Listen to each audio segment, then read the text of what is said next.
Good evening, everybody. My name is Nosumilo, and I am the Alumni Engagement Officer and a graduate of WK. I was here later than a lot of people have said.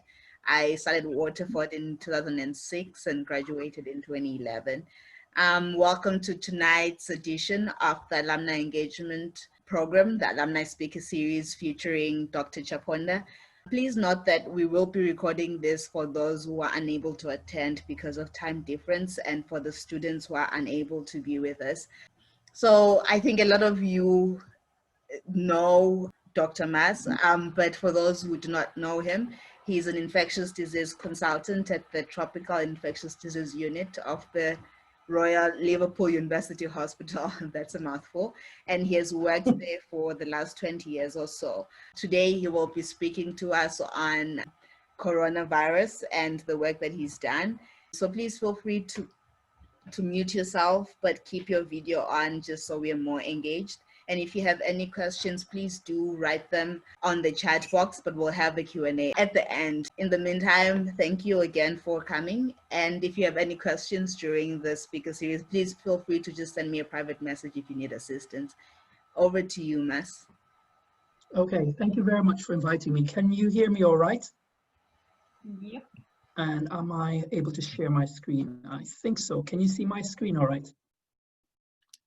Great. Okay, if there is any cutout because of bandwidth, people may have to turn off their videos if that happens, but otherwise I think we're all right. So thank you for inviting me to talk on COVID-19 pandemic. I'm going to do 30 minutes of talking and then 30 minutes of Q&A. I think that'll be enough. You'll be tired of me then. As you mentioned, I was in WK from 1984 through to 1990. So that's Elengeni for Form 1 and 2, Eswatini for Form 3, 4, and 5, and then IB1 and IB2. I know the names have changed around hospitals. And then 5 years of my medical school in London, 5 years in Malawi.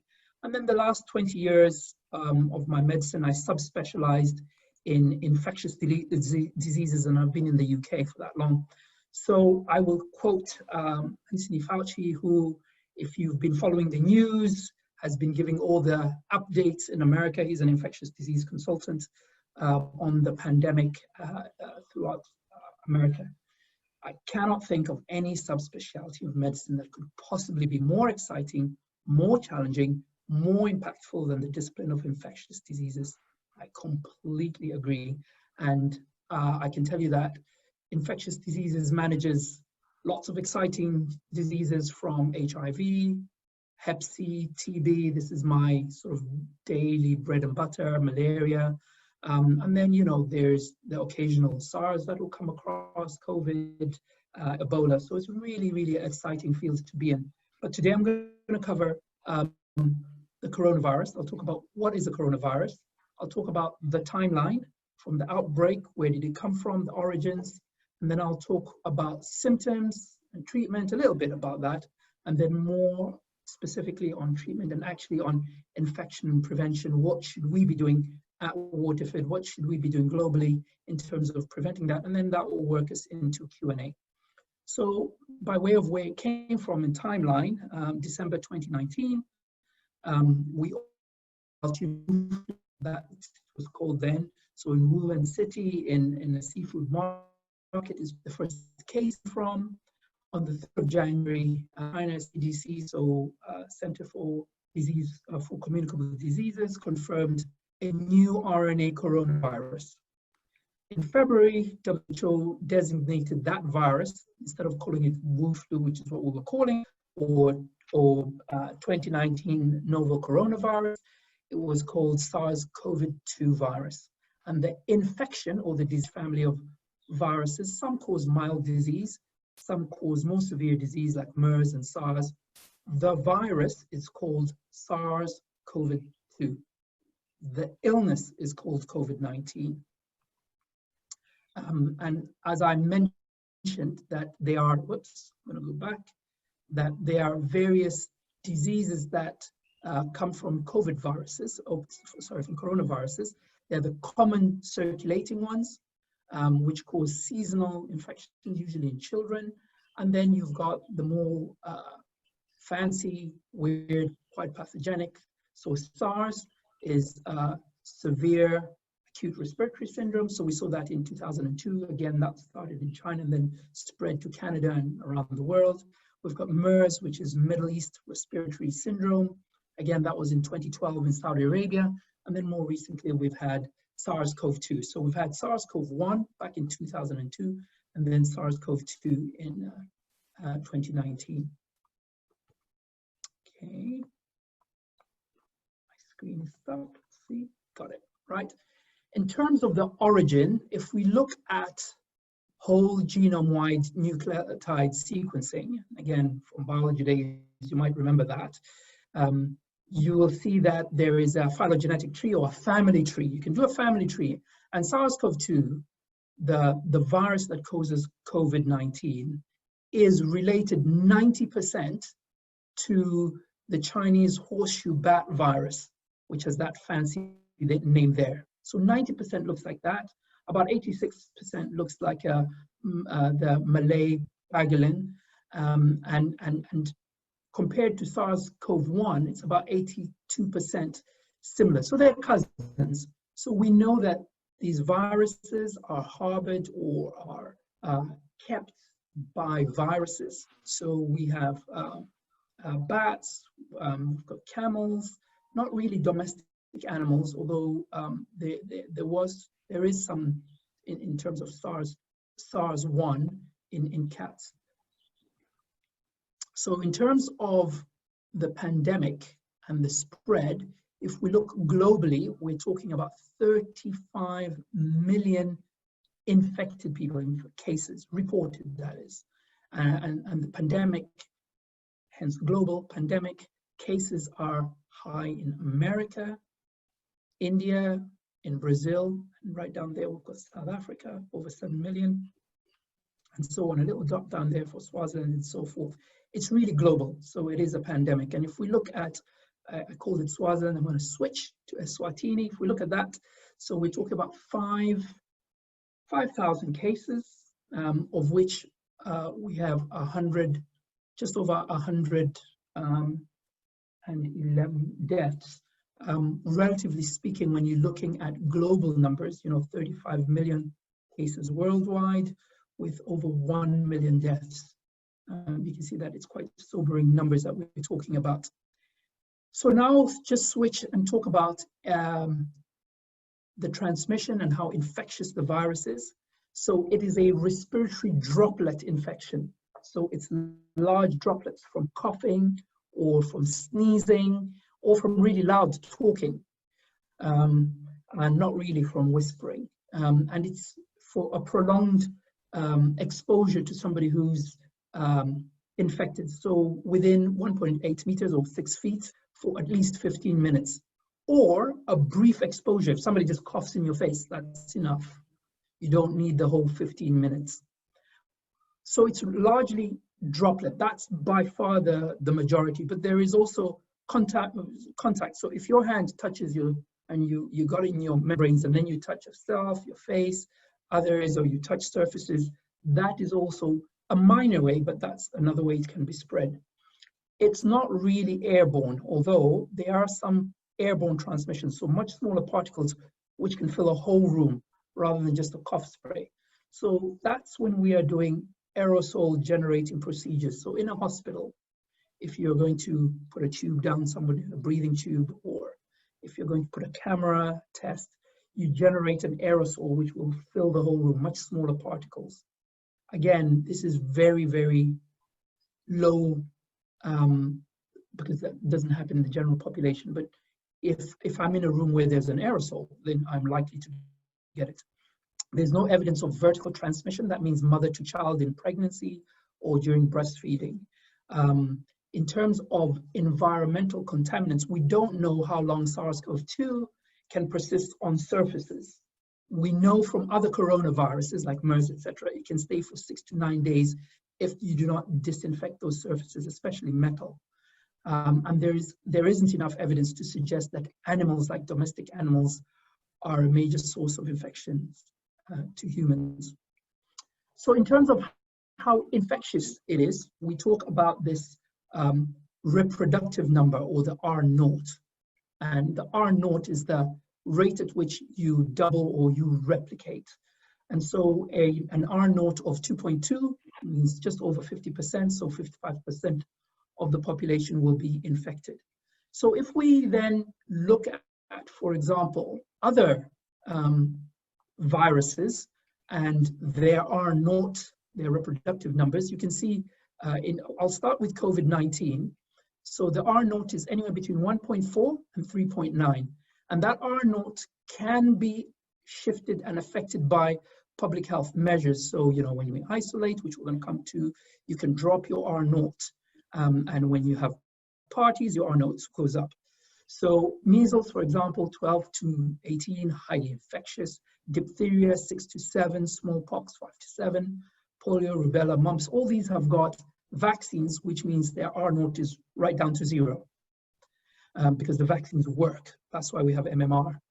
HIV is 2 to 5. Again, depends on the type of act you're involved in or how you acquire it.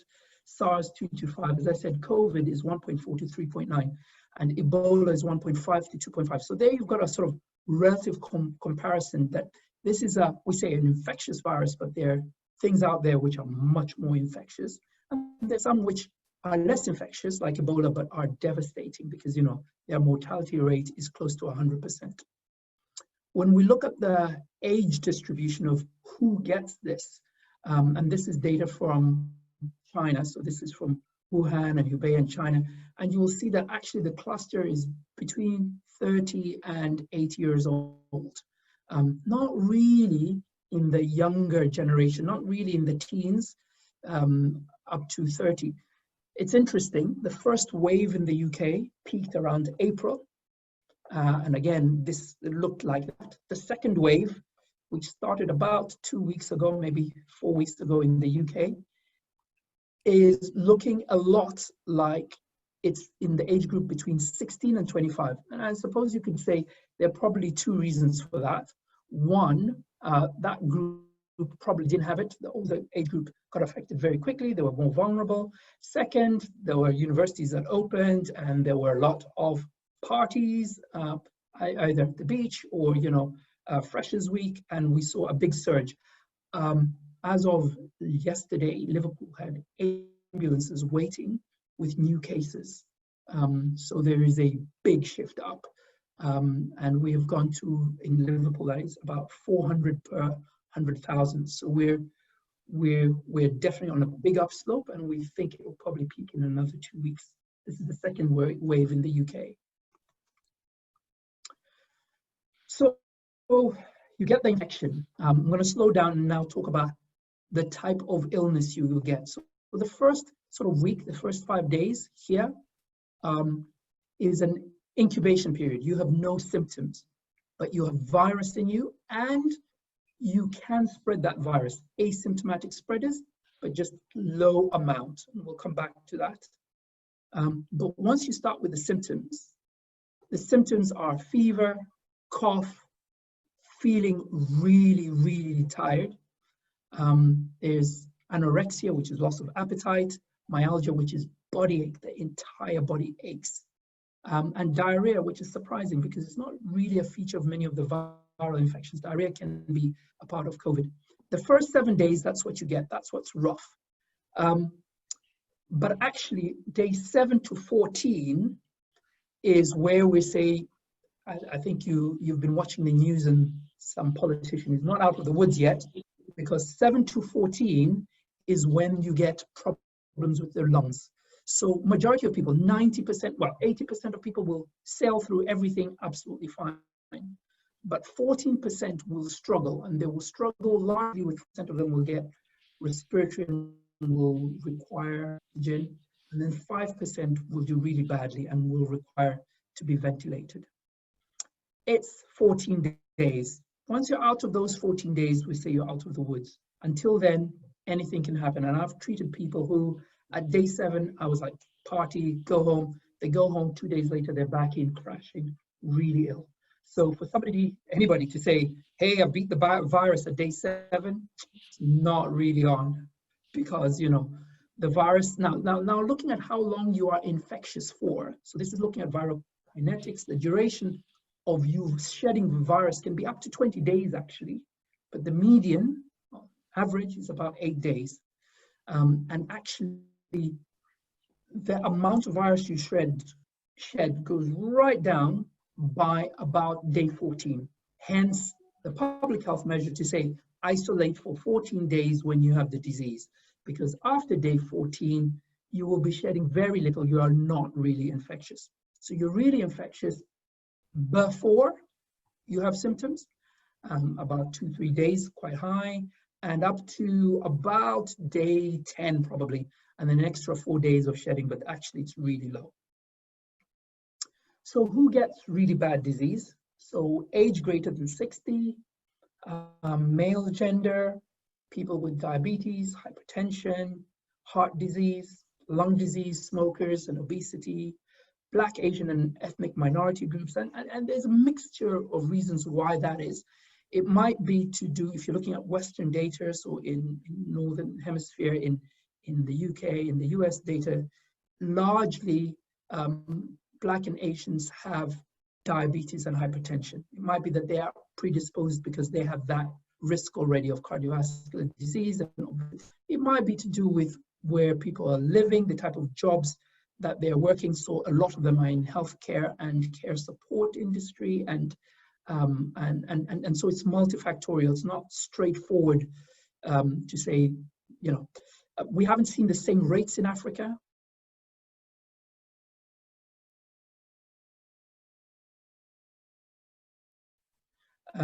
And maybe also because because they cannot afford cars. There's a lot of people who are walking and therefore are fitter, and they do not have hypertension, diabetes, which are all metabolic syndromes. So because of slow sedentary lifestyle, we get diabetes and hypertension.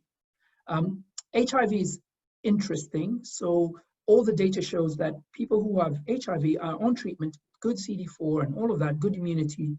There are no increased risk from anyone else.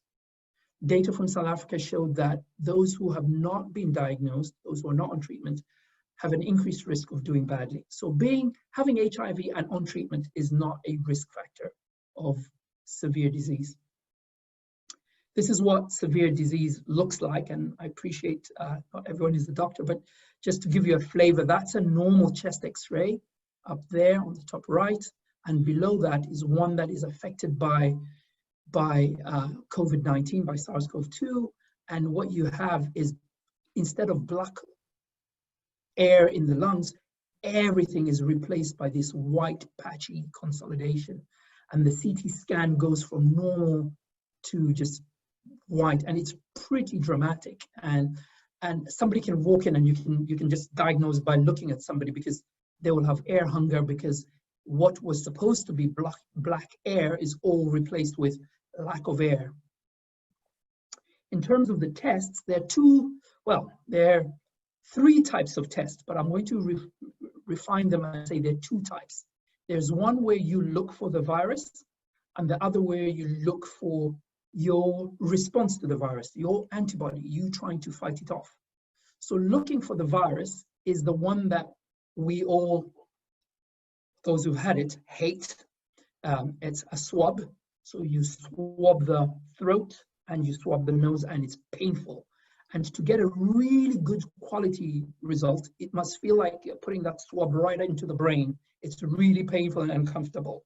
But that's how you get a very good. So we've seen, you know, where somebody goes and tickles the nose, negative results. When a nurse then does it, the same patient, it's a positive result. So you really have to have a good go at it to have a good quality test, which is highly sensitive and specific. And also, there was also debate about who do you test. And in general, we say you should test individuals who have symptoms, rather than wasting all your testing loads of people. And we can talk about this because I know Sarah was involved in testing a whole lot of people just at work because they were coming to work.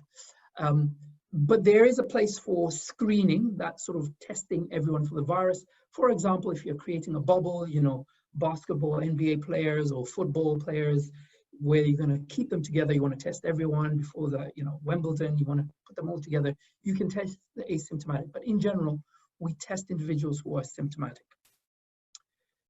So that's very reliable. Then there's serology, which is the blood test, and there are two types. There's the antigen test or the rapid test, which is a finger prick. That is highly variable. I have seen patients who are swab positive in the nose, but that becomes negative. So the rapid test, which is like the pregnancy test, is quite quick. 15 minutes later, that you can see it on the bottom right, you get a positive result. It's an antigen test. It's not as great. And then there's the serology test, which is a blood antibody test, and I've had that. Mine is positive. I never had the virus, so I never had symptoms. Sorry, I never had any symptoms. I was never symptomatic, but because of the work that I do, I had an exposure at some point, either low dose or high dose, I don't know. But my antibody test is strongly positive. So I know that I have antibodies, and to an extent, I have immunity, and we'll talk about that in this next slide. So this slide looks busy, but it explains those two tests very well. One is a curve showing the virus, and another is a curve showing the antibody immune system, and it's looking at it in days.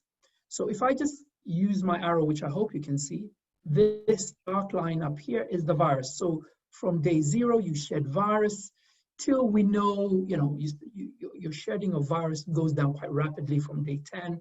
By day 14, very little. And you can shed virus right up to day 28. But actually, infectivity, we say probably up to day 10. So this is the PCR. This is that painful swab test. The antigen or the antibody antigen, the antibodies, there's two types. There's acute, and then there's the antibody which keeps you immune forever, which is what the vaccine tries to mimic. So there's one which is the IgM, which is a quick up and down, it's about 2 weeks. That tells us you've got the virus and you're fighting it and you had it quite recent. But the one that we really want, the serology test, is this one, which comes up and it stays up. So if I checked all of you guys for antibody for measles and you had MMR when you were born, I'd find high levels of antibody because you've got memory cells and you just keep that for life. With BCG, for example, the one against TB, it goes down, wanes over time. So after 14 years, so you probably need another one, but do we really need it if it's not highly prevalent, that sort of thing. So we don't know how long that result of the IgG, the antibody, lasts with SARS-CoV-2. So we know, I tested positive with the antibody test around probably March, and last week my levels were still very high. My wife was positive around the same time as me, and she's got no antibodies at all. In theory, she'd get it again, although they've only in literature been 2 cases of reinfection. So it's an evolving field. We do not know what immunity means. We don't know how long it lasts. We think 3 to 6 months. Certainly this pandemic, this season will be covered. We think that because you've got memory cells, so your B cells have memory from biology, that once you encounter the virus again, you're able to bring up a clonal expansion. You can produce antibodies again. So, and then we also hope that at some point, the vaccine, which I'm coming to, will mimic and will create antibodies that can last and protect you against the virus. So that's explanation of a very complex curve, and this is the only complex graph that I have in this presentation. So I'm going to move on. How are we doing for time? Yeah, I'm going to speed it up a bit. Just going to talk about treatment. So if you have COVID-19, i.e. you have the disease, you have COVID-19, self-isolation for 14 days, and you can see why, because of that infectivity that I talked about, and there is no need for a test at the end of 14 days. You don't need a negative test because you could shed virus, actually, not just 28 days, up to 3 months. That does not mean you're infectious. So we say at 14 days where we know that your infectivity is really low, that's it, no test needed. And when you've got the disease, for those who are symptomatic, then it's just supportive. What we mean by that, drink lots of fluids, paracetamol, chill, don't try and go for a run, rest. you will be some people very, very, very tired. For the minority of people, those who are unfortunate enough to be in that 5% where they get serious disease. So anybody who says, I have a mild disease, but I needed to go in Marine 1 for oxygen, it's not mild, okay? It's severe, it's that end. If your oxygen is less than 94%, you are already classified as severe because you need a bit of oxygen. You may need some drugs. Once you need oxygen, you need dexamethasone steroid, which is cheap, very affordable, and it works. But we only give it when your oxygen levels are low. If you take dexamethasone when your oxygen levels are high, it can actually be counterproductive. There's an antiviral called remdesivir. I've heard about that in the news. And then there's ventilators, which is a breathing machine. It can breathe for you, either invasive, put it right down into your windpipe, or just a CPAP forced map. Then there's unproven stuff that people have tried, but we don't know whether it works or not. So vitamin D, and again, some famous politicians are on that. Getting plasma, and I've done this from people who've recovered, take their blood, remove the blood products and leave just the antibodies and give them back to people. Give them to people who are infected. Monoclonal antibodies, try to make antibodies with tocilizumab. Newer drugs, again, like Regeneron, again, you'll hear about that in the media, which is a combination of 2 monoclonal antibodies, still experimental. So we don't know. We'll see how it pans out. We know what is not effective is trying to give HIV drugs like Kaletra to people. Using chloroquine does not work. Zinc, vitamin C, herbals, whatever the witch doctor gives you, all those things don't work. At least we haven't seen any literature. Public health measures, every country has this sort of curve where we don't want everybody to get the disease at the same time, because then it will overwhelm the health services. We want it to flatten the curve and happen gradually while we're developing a vaccine. And so there are different stages. So there's stage 0, there is no policy because everyone is immune, or that we don't have any infection in Finland, for example, in certain countries. Then there's early stages, second stage, third stage, and complete lockdown. The UK is somewhere between 3 and 4 on a lockdown. We're very close to locking down, looking at the new surge in numbers. So prevention is what I'll finish on. So prevention is really important, and this is what at Waterford they're focused on. Frequent hand washing. Actually, water and soap is better than alcohol-based sanitizer. And respiratory hygiene, what we mean by that, covering your nose and mouth, sneezing or coughing.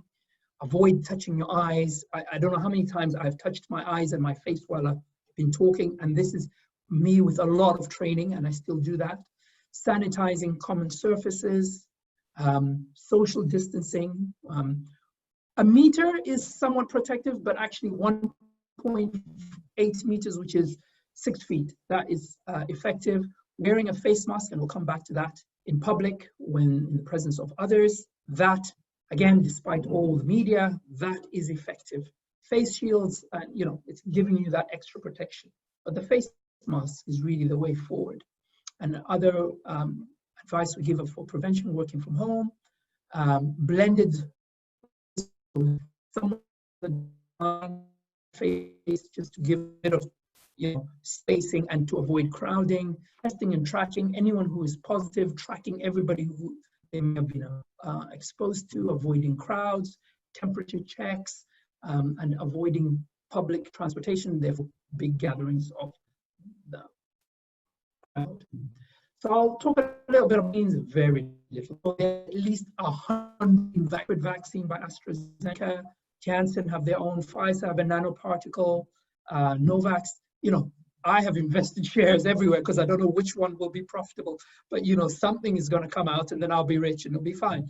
But we hope that 1 or 2 or 3 of these vaccines will be efficacious and will be, and we consider that when you can at least protect 75% of the population, then we say that vaccine works well. We're not particularly looking at 100%. There are some challenges.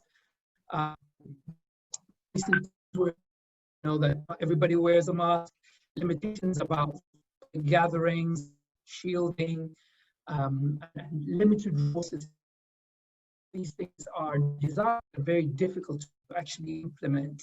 And there's also the collateral damage, you know. What happens to a whole generation of people who haven't been to school since March? You know, that is a lot of education lost, and I worry about that. My kids have started school, and the UK school, and I agree with this, they're in school, all of them, from 9 a.m. till 3, all in one go. It's not phased, and you know, it's very emotive. Some people are against that, but you know, I worry about the collateral damage. So, and I know WK is addressing the needs. So I'll finish off with 2 slides. So one is on myths. So the outbreak began because people ate bat soup. Again, complete myth. There is relation to those animals which harbor viruses, and it will have a zoonotic, means it took a leap from an animal to the human at some point, not through eating, but through contact, probably in the markets. 5G helps SARS-CoV-2 spread. We're not talking about a computer virus here. Parcels from China can spread coronavirus. I'm not even going to talk. 3 to 5 days maximum of a virus being on any surface. I don't see how that would happen. Cats and dogs do not spread the virus. Drinking alcohol definitely does not reduce the risk of infection. And certainly spraying or drinking chlorine or alcohol on the skin does not kill the virus in the body. And this myth that we've seen in the UK, that only older adults and young people are at risk. Everybody is at risk. And so, you know, house parties that have been going on are deplorable. You don't have to be with someone for 10 minutes to catch the virus. It can be as short as just a cough in front of your face. Antibiotics are useless, so azithromycin does not work against the virus. Hand dryers do not kill the virus. You need to wash your hands with soap and water. And the virus will die off when temperatures rises is nonsense. So we've seen Iran and in the Middle East with high temperatures, lots and lots of virus there. Face masks must always protect against the virus. They do not come to face masks. And if you can hold your breath for 10 seconds, you don't have coronavirus. Again, that's not true. It is a test that we use to see if you need oxygen. So if you have the virus and you come to the hospital, the reason they say, hold your breath for 10, if by 5 you're going, it means you need to be put on oxygen. And hence that myth then carried on to say they're testing you for a virus. They're not. They're testing to see if you need oxygen. Other things like vitamin C, vitamin echinacea. I know Bok is drinking lots of this stuff, green tea. It does not help protect you. And drinking disinfectant. Disinfectant, great. So masks, there are lots of masks out there. There's the trendy masks. There's the weird, there's the really pretty masks. You know what? I think all masks are good. The best is the surgical mask. So at the bottom right here, you've got the surgical mask. And I will show you about the masks in a second. That's actually a surgical mask. The N95 or the respirator is actually really, really good. But any covering of a mask type is very useful. The Zorro type, the one that just covers the eyes, is useless. It's covering the nose and mouth. Before I put everybody onto the video so you can see me, I will end on a happy note. This is somebody's just entering at the end. So about the masks, treat your masks like your underwear. Do not touch or adjust. Do not borrow or lend. Make sure fit is tight but comfortable. Make sure it's clean. Wear the right side out, and I'll show you that. And if it's damp, change it and don't go commando. So we're going to go now into, I'm going to stop sharing my screen so that we can go into this video mode. And before we take Q&A, I'm going to talk to you about masks. So this is the mask that most of you will have seen. My light is a bit bright, so I'm just going to reduce that so that you understand what I'm going to talk about. So it's got 2 surfaces, this mask.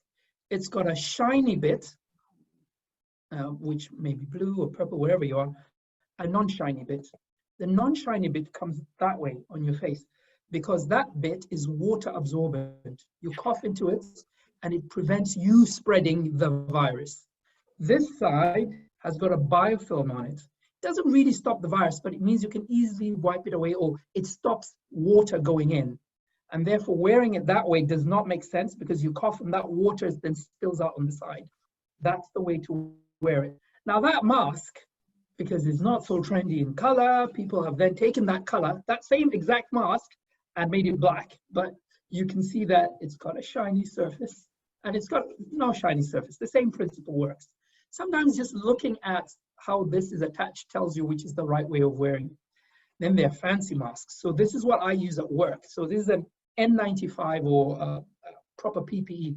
You only need that if you're working with patients. You don't need this when you're going in a plane. You certainly don't need this when walking around the market. This is when you're getting a big viral load in aerosolized area to stop getting infection. In general, the trendy mask, this is my trendy one for going to the gym, is fine. It's absolutely fine because it's breathable. They've made certain layers in there so that you can actually exercise it. So that's where I want to stop. I've run into the time of Q&A, and then I'll take some Q&As, please, from everyone. My wife, who's a doctor, may just join in and give, if the kids will let her, and give her perspective of what has changed in general practice. Whereas I'm confined in a hospital, she's in the community, and she might talk a little bit about that in a bit. But anyway, yeah, so questions. I'll go to the chat function because there are 10 questions already. Wow, okay, where do we start? Could you speak about reinfection? Okay, so reinfection, we do not think that happens. In the literature, there are a few case reports, so maybe 3 or 4, of people saying this person definitely had the virus, and we can see that he had the virus because we did a swab, and then after 14 days, he cleared the virus, and then later he has the virus again. Remember that you can keep shedding virus up to 3 months. So some of these reinfections that have been reported, because we don't test at the end of 14 days for virus, it just might be somebody who has the virus and is still shedding, and they get another virus, let's say the common cold, but they're still shedding SARS-CoV-2, and therefore their test is still positive. We think that you have enough antibody for that season. Because there are loads of questions, I'm just going to go straight to the next one. No bleach, yeah, no bleach. That's from Sarah Hall commenting, yeah. And given that we developed very few successful vaccines, how realistic is it that we'll develop a successful? This is a really great question. What are the chances that we will get a good vaccine? It's really difficult to develop a vaccine against viruses. Think about HIV. The reason is it's not living. It mutates very quickly, so there's no fixed target. And the second thing is it's really lousy at changing, at making copies of itself. And because it's lousy at making copies of itself, every daughter or son, is slightly different, and that's a strength, because it means you think you've got a target, but it's changed target by an error. And so it's difficult, and that's why there are at least 115 candidates out there. But because of loads of very clever people out there working on this, we're hopeful. We hope that there will be a vaccine. It won't be before November 3rd. It might be before the end of this year. It might be in the next year. I'm hopeful.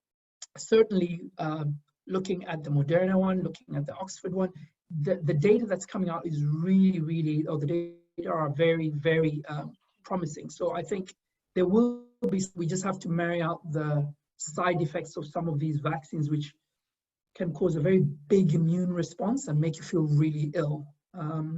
Does the heat or sun effect disinfect the surface? So that's interesting. Surfaces per se, we're not sure. So we know infrared does, and we know that you get that from the sun. And therefore, that can be affected in terms of surfaces. But actually for the surface, what we would prefer is that you use a disinfectant. You just use a disinfectant to clear the surfaces, and Dettol or whatever works very well. Soap and water works very well as well. Going to go down. Could you speak a bit about reinfection and virus mutation? So viruses, because they multiply, and they're lousy at multiplying. Every time they make a copy of itself, it's a mutant. And therefore, most mutants are not successful and the immune system can kill them off, but some of them will become potent enough that they can break through the immune system. And we think it takes about, for most viruses, like the seasonal flu, it takes about a whole season, which is why I think we're all right for a season. And then there might be a different version of the same virus, and we have to think about that. Is it likely that public health measures, lockdown, curfews, etc., will need to continue until we have a vaccine? I think so. Unfortunately, I think so. This virus is not here to come and go.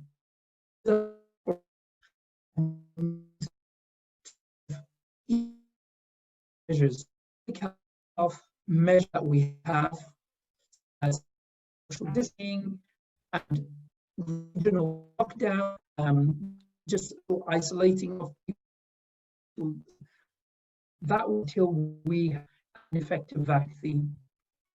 If you think about the flu vaccine, every season, mutants, we have to. They were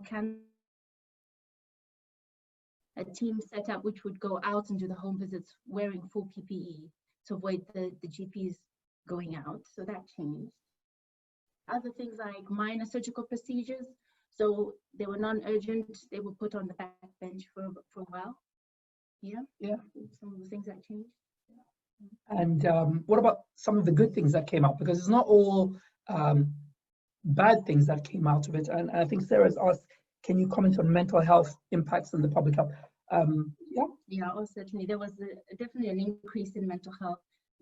A lot of anxious people, especially people who are, being isolated on their own, suffering from depression, feeling very anxious. So we definitely did see an increase in the levels in mental health amongst all age groups. So young people, those who are, have disabilities and weren't able to access, schools and things like that, they were also struggling. Then you get the elderly, very vulnerable group of people who are in isolation, can't see their loved ones.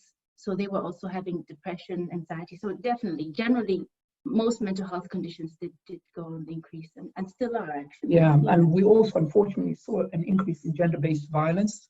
So, some people that escaped by going to work, going to schools, it was to get away from violence. But with the lockdown, we saw an increase in gender-based violence, and even for children, malnutrition. For some families, going to school is where they go for their meal. But there's some good things that COVID. Yeah, generally, so the increase in use of technology. So before we didn't do video consultations, and that suddenly took off. I remember going to work one day, and it was all very sudden, the change. And I remember when we were doing the telephone triages, we had to pause for a while that morning, maybe for a good 10-15 minutes, because nobody could make a phone call. All the telephone lines were plugged up, and we were trying to change from face-to-face to video consultations. So that was good. And also we had the opportunity of messaging patients of their condition, doing electronic consultations. I mean, some areas had those services already, up and running, but certainly where I worked, that became a new thing very quickly. We had to learn a new skill and start using that mode of communication. I think it was quite impressive, and some people were using their phones to take photos of lesions on themselves. Yeah, especially dermatological conditions. So that was very helpful. People would upload a skin condition, and we would give advice or manage that over a picture.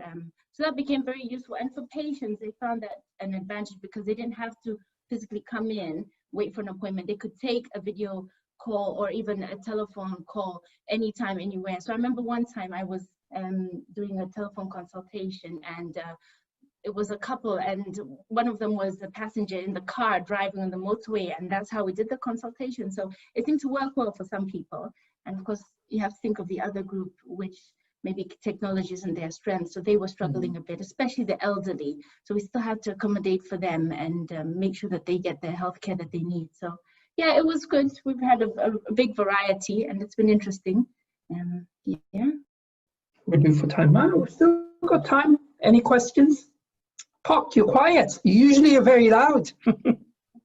No, true. I am a very quiet person. Hi, this is Liz. I have a question regarding politics or global governance. So with the HIV pandemic, we saw countries coming together and working together to come up with a global response, but there doesn't seem to be any sort of response for corona. Can you speak to why you think that is, and if you think now that there's more knowledge that there'll be more global cooperation around fighting it? Yeah, so there was a brilliant talk actually, probably a month or two ago, that from the alumni, from an eminent doctor from the WHO who was at WK back in the 70s, who talked a lot about that, but I'll recap. So the WHO has really pulled everyone together. You know, they from March 11th, when they declared this a pandemic, they've really pulled donors, funders to say, look, we need to have a concerted effort, everyone putting in measures for testing. So there's been especially if you think of resource-limited countries in Africa, that's been made possible by the WHO and other funders, so Bill Gates Foundation, which did a lot on malaria and HIV. They've moved, obviously because of the pandemic, towards the care of COVID and the testing. But I suppose the big topical question at the moment is, will the vaccine be accessible to everyone? Will drugs such as remdesivir be accessible? And unfortunately, at the moment, because if you think about where the epicenter is, if you think about what the US is going to, all stocks of remdesivir at the moment are really being used up in that population where there's an epicenter. And I know your question is, well, what about the rest of the world? What will happen? Well, there are some pharma companies in India who make generic drugs who have actually been told, you know, you can have access to these molecules so that we can mass produce through the gates, the WHO. So I'm hoping that with time, as we are learning from the public health messages and the measures that are being taken over, that this will be a global effort. Sarah, there was another question. We didn't have social media. Ah, yes. Yeah, the good and the bad of social media. So I'm not on any social media other than WhatsApp, but social media has its good and its bad. It's good, obviously, in that lots of information can be spread very, very quickly, and that was important in Lebanon. We saw explosions and all that. You can get information out really, really quick and effective. And you can imagine across Africa, everyone's got a mobile phone now, and you can get messages that way. You can get, so it's effective. But unfortunately, yes, there is fake news, and there is a lot of on the social media platform. Not that I look, but you know, a lot of false stories. Oh, I heard if you take this, it works, and then everybody starts taking that, isn't it? Misconception and people taking on the wrong advice without evidence. So yeah. A lot of things, somebody famous just needs to put out a tweet or a Facebook message to say, use this, and then everybody starts doing that without any evidence. And we've had that problem, yeah. 4 more minutes, you're not gonna have your time off early. Richard, do you have any questions? Charnel? Who else? I hope I didn't confuse anyone about any part of that. No. Bok, are you awake? I am totally awake, yeah. I was talking to Bok. Okay. I think we have one more question. Yeah, please go ahead. From Donovan. I don't know if you can see it in the chat. Go ahead. Please, can you read it out? Do you have any advice for WK for reopening the college? Yeah, so I'm going to take the balanced view here. So we have to think about everyone's concerns. There are those who would, like me, say, just open it all up. And then there are those like Carol would say, please, can we be cautious about this? So I think the blended approach is right. So start with the online, and then start with small classes, So there are classes where half the school, I think the kids started with half the school went in the morning, half in the afternoon. That's right, for 2 weeks until everyone is getting used to the changes and just reinforcing the hygiene. So making sure if anyone's coming into school, either doing drop-offs, pickups, or members of staff, everyone wearing their face masks. Yeah.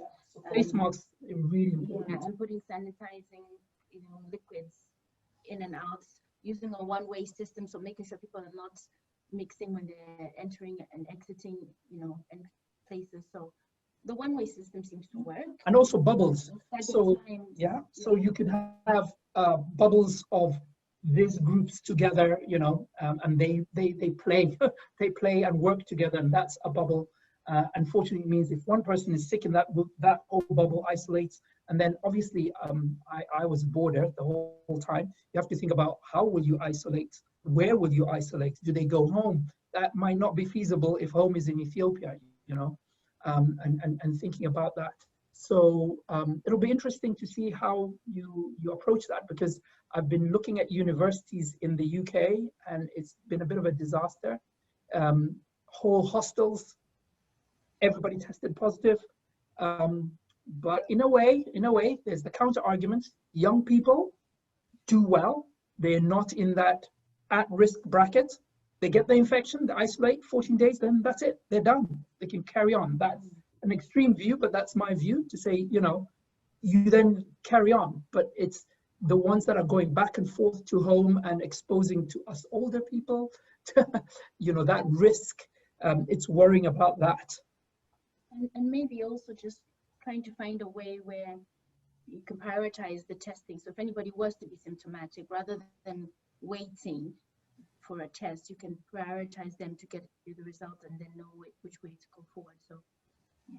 Can I just ask? Sorry, I'm not meant to be asking, but can I just ask, at WK, do you have access to testing, and how have you? Or just as a final thought, what are your thoughts, and what have you done to adapt? Who can I pick on? Ramila, I know you. Maz, I'll answer that. Okay. Okay, but I also want to ask something after Mr. Lorry's finished. Okay. So, excuse me, my camera's not on because I'm busy cooking in the kitchen. And the kitchen, yeah, anyway.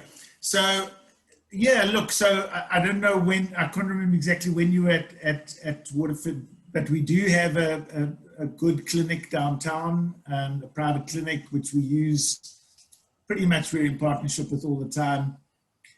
A lot of our major health concerns that require major surgery or whatever need to go to South Africa. But for something like COVID-19, there certainly are easy tests. There are two very good South African-based agencies that do the testing and so on. So they're a bit expensive. So it's about $1,000 local currency for a test at the moment. And that's for your CPR, that first one. There's another cheaper one, which is about 20%. That costs about $200 at the moment. Yeah. Yeah. So my sense of it is that the thing that we are managing the most is fear and anxiety. Yeah. And I was very heartened again by a lot of your slides in terms of the risks. So it's very low percentages for the age group, Absolutely. 6 to 19. That's very encouraging. Our philosophy is very differently to work on a kind of a bubble concept, and to protect the vulnerable, because at the end of the day, it's the vulnerable that need the protection. Yeah. Ramila, you had a question? Yeah, it's, well, as a teacher who's over 60, obviously I'm in that group that's not entirely safe. So I think that kind of worries me. I've got no problem with going back under safety conditions, but unfortunately I have a practical subject, so I can't hide behind a perspex screen as my niece in the UK is doing. She's a teacher and she's got lupus and she's hiding behind a screen because it's a no contact subject, so she can teach that way, and so far she's been okay. So that is kind of my worry in a practical subject where I move around, you know, Yeah. close to students, etc. I can tell you a bit about my experience, because I've had to go to work every single day during the lockdown, and I manage a laboratory, and we can't move fume cupboards and kit around. People had to work in quite close contact, but the company's put in very, very strict controls. So we are maintaining 2-meter social distancing all the time, to the point where they've actually made it a dismissible offence to get closer than 2 meters. We've got the surgical masks that Maz was just talking about. They're issued. We've bought 85,000 of them. We get issued with 2 every day when we go in. My team have been making hand sanitizer right since the beginning, because you couldn't buy it in the UK when this all started. It was a very short supply. And it's the medical grade thing. So I mean, the whole place smells like a vodka distillery. It's dreadful. But you know, and the company brought us all our own digital thermometers. And in fact, we had a trainee last Wednesday. We have to test our temperature if we're going to work in the morning. And he tested his temperature. It was high. He didn't go in. He got a test the same day. It was positive, and all of that was contained because he'd done everything. So we were issued with a kit bag that had digital thermometer, a supply of masks, 2 bottles of hand sanitizer. They provided 1 for home and 1 for work, and that's replenished when we need it. And packet of antiviral wipes, and like an instruction card. And we've been tested. You know, I've chatted to Maz separately, because we've been testing the antibody test, the finger prick test, since April as well. So our key staff, because we can't shut down, we have to keep going. We're the only supplier of the chemicals for clean water in the UK now. So if we stop, there's no clean water in 5 days. So we have no option. So that's what we've been doing. That's and and I've got some very vulnerable people in my team. I've got a guy who's under treatment for cancer. He's in work, and we're maintaining that. He's okay. I've had 2 positive cases in my team since the beginning as well, that I know of as well. So it is possible to manage, but you have to be quite strict about it. And you're right, as Mr. Lowry said, there'll be a lot of anxiety, and it's managing that, but then there's also risk, and it's getting that balance right. So I think, you know, for those who are at risk, especially, you know, if you're doing something like art, which is really hands-on, I think reinforcing that use of masks is really important, and understanding that actually, for the majority, for those who are well, who are coming to class who are well, they will not have the disease. The issue that I never touched on was asymptomatic spreaders. So people who are in those first 5 days of incubation, or who don't have symptoms, and then they are spreading. Again, that is not a big feature. I think it was exaggerated in the press. They talk about super spreaders. Super spreaders are people who are symptomatic, people who are coughing. So I think in general, those who are coming and are visibly feeling well, there'll be a low risk of transmission in the schools, etc. Our experience, we've sent all the kids, all 3 kids, into the school, and the teachers, you know, some of the elderly teachers were not comfortable with this, but they're fine now. And the kids, because of their ages, they don't wear masks, because they're less than 10, they don't wear masks, and they hug the teachers right at the beginning.